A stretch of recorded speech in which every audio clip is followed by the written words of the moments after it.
بسم اللہ الرحمن الرحیم۔ دنیا کی سب سے مہربان ہستی رسول خدا صلی اللہ علیہ وسلم انسانوں کے ساتھ ساتھ جانوروں کی دل جوئی بھی فرماتے اور انہیں انسانوں کی شر سے محفوظ رکھتے تھے۔ یہ ایمان افروز معجزہ بھی ایک ایسے بوڑھے اونٹ سے منسوب ہے جو اپنے مالک کی شر سے عاجز آ کر اللہ کے رسول کی پناہ میں آ گیا تو آپ صلی اللہ علیہ وسلم نے اس کی جان بچائی، جس پر اونٹ نے اللہ کے نبی کے لیے 4 دعائیں فرمائیں، لیکن ان میں سے ایک دعا ایسی تھی جس پر رسول اللہ صلی اللہ علیہ وسلم آپ دیدہ ہو گئے تو صحابہ کرام تڑپ اٹھے کہ ایسا کیا ماجرا ہو گیا کہ اللہ کے رسول صلی اللہ علیہ وسلم کی چشم مبارک سے آنسو بہ نکلے۔ علامہ طاہر القاضی نے کشف الاسرار میں اس حدیث مبارکہ کو بیان کیا ہے جس میں واقعے کی تفصیل بیان کی گئی ہے۔ ابن ماجہ رحمۃ اللہ علیہ نے اس حدیث مبارکہ کو حضرت تمیم داری رضی اللہ تعالی عنہ سے روایت کیا ہے۔ وہ فرماتے ہیں ہم حضور پاک صلی اللہ علیہ وسلم کی بارگاہ اقدس میں حاضر تھے کہ اونٹ روتا ہوا آیا اور حضور صلی اللہ علیہ وسلم کے سر انور کے پاس آ کر کھڑا ہو گیا جیسے کان میں کوئی بات کہہ رہا ہو۔ آپ صلی اللہ علیہ وسلم نے فرمایا، اے اونٹ پرسکون ہو جا،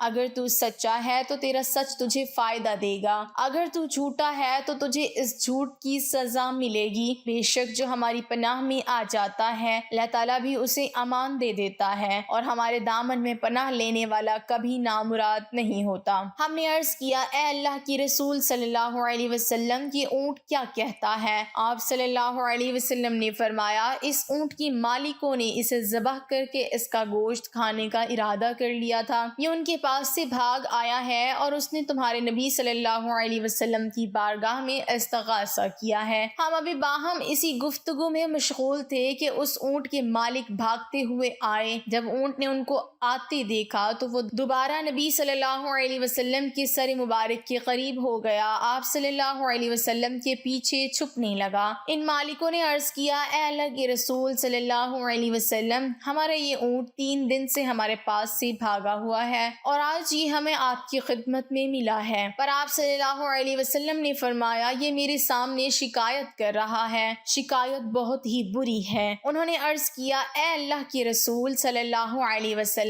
یہ کیا کہہ رہا ہے؟ آپ نے فرمایا یہ کہتا ہے کہ تمہارے پاس کئی عرصہ پلا بڑھا، جب موسم گرما آتا تو گھاس اور چارے والے علاقے کی طرف تم اس پر سوار ہو کر جاتے اور جب موسم سرما آتا تو اسی پر سوار ہو کر گرم علاقوں کی جانب کوچ کرتے، پھر جب اس کی عمر زیادہ ہو گئی تو تم نے اسے اونٹنیوں میں افزائش نسل کے لیے چھوڑ دیا، اللہ تعالیٰ نے تمہیں اس سے کئی صحت مند اونٹ عطا کیے، اب جب کہ یہ خستہ حالی کی عمر کو پہنچ گیا ہے تو تم نے اسے ذبح کر کے اس کا گوشت کھا لینے کا منصوبہ بنا لیا ہے۔ انہوں نے عرض کیا، خدا کی قسم یا رسول اللہ صلی اللہ علیہ وسلم یہ اسی طرح ہے جیسے آپ نے بیان فرمائی۔ اس پر حضور صلی اللہ علیہ وسلم نے فرمایا، تم اچھی خدمت گزار رہ چکے ہو، پھر خدمت کر کے اس کے مالکوں کی طرف سے کیا یہی جزا ہوتی ہے کہ وہ عرض گزار ہوئے، یا رسول اللہ صلی اللہ علیہ وسلم اب ہم اسے نہ بیچیں گے نہ اسے ذبح کریں گے۔ آپ صلی اللہ علیہ وسلم نے فرمایا، تم جھوٹ کہتے ہو، اس نے پہلے تم سے فریاد کی تھی کہ تم نے اس کی داد رسی نہیں کی اور میں تم سب سے بڑھ کر رحم فرمانے والا ہوں۔ بے شک اللہ تعالیٰ نے منافقوں کے دلوں سے رحمت نکالی ہے اور اسے مومنین کے دلوں میں رکھ دیا ہے۔ اس کے بعد آپ صلی اللہ علیہ وسلم نے اس اونٹ کو ان سے 100 درہم میں خرید لیا اور فرمایا، اے اونٹ جاؤ تو اللہ تعالیٰ کی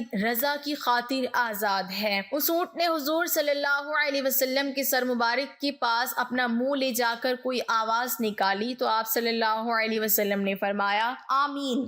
اس نے پھر دعا دی، آپ صلی اللہ علیہ وسلم نے پھر فرمایا، آمین۔ اس نے پھر دعا دی، آپ صلی اللہ علیہ وسلم نے پھر فرمایا، آمین۔ جب اس نے 4تھی مرتبہ دعا دی تو آپ صلی اللہ علیہ وسلم آپ دیدہ ہو گئے۔ صحابہ کرام رضوان اللہ علیہم اجمعین نے عرض کیا، اے اللہ کی رسول صلی اللہ علیہ وسلم یہ اونٹ کیا کہہ رہا ہے؟ آپ نے فرمایا، پہلی دفعہ اس نے کہا، اے اللہ کے نبی اللہ تعالیٰ آپ کو اسلام اور قرآن کی طرف سے بہترین جزا عطا فرمائے۔ میں نے کہا آمین۔ پھر اس نے کہا اللہ تعالیٰ قیامت کے روز آپ کی امت سے اس طرح خوف کو دور فرمائے جس طرح آپ نے مجھ سے خوف کو دور فرمایا۔ میں نے کہا آمین۔ پھر اس نے دعا دی اللہ تعالیٰ دشمنوں سے آپ کی امت کے خون کو اسی طرح محفوظ رکھے جس طرح آپ نے میرا خون محفوظ فرمایا۔ اس پر میں نے کہا آمین۔ پھر اس نے کہا اللہ تعالیٰ ان کے درمیان جنگ و جدال پیدا نہ ہونے دیں۔ یہ سن کر مجھے رونا آ گیا کیونکہ یہی دعائیں میں نے بھی اپنے رب سے مانگی تھی، تو اس نے پہلی 3 دعائیں تو قبول فرما لی لیکن اس آخری دعا سے منع فرمایا۔ جبرائیل علیہ السلام نے مجھے اللہ تعالیٰ کی طرف سے خبر دی ہے کہ میری امت آپس میں تلوار زنی سے فنا ہوگی، جو کچھ ہونے والا ہے قلم اس کو لکھ چکا ہے۔ اب حضرت ایوب انصاری رضی اللہ تعالی عنہ بہت بڑے صحابی ہیں۔ جب حضور صلی اللہ علیہ وسلم مکہ مکرمہ سے ہجرت کر کے مدینہ تشریف لے گئے تو آپ ہی کے یہاں قیام فرمایا۔ آپ رضی اللہ تعالی عنہ نے حضور صلی اللہ علیہ وسلم کی خوب مہمان نوازی کی۔ ایک مرتبہ حضرت ایوب انصاری رضی اللہ تعالی عنہ کے پاس بہت سی کھجوریں تھیں، انہوں نے سب کو جمع کر کے اپنے کمرے میں رکھ لیا۔ اب روزانہ رات کے وقت ایک جن آتا اور اس میں سے ایک کھجور چرا کر لے جاتا، جس کی وجہ سے کھجوریں کم ہونے لگیں۔ حضرت ایوب انصاری رضی اللہ تعالی عنہ نے حضور صلی اللہ علیہ وسلم کو یہ بات بتائی کہ اے اللہ کے رسول، میں نے اپنے کمرے میں کھجوریں جمع کر رکھی ہیں، روزانہ ایک جن اس میں سے چرا کر لے جاتا ہے۔ آپ نے فرمایا وہ جینیا ہے، اب اگر تم اسے کھجور لے جاتے ہوئے دیکھو تو صلی اللہ علیہ وسلم پڑھنا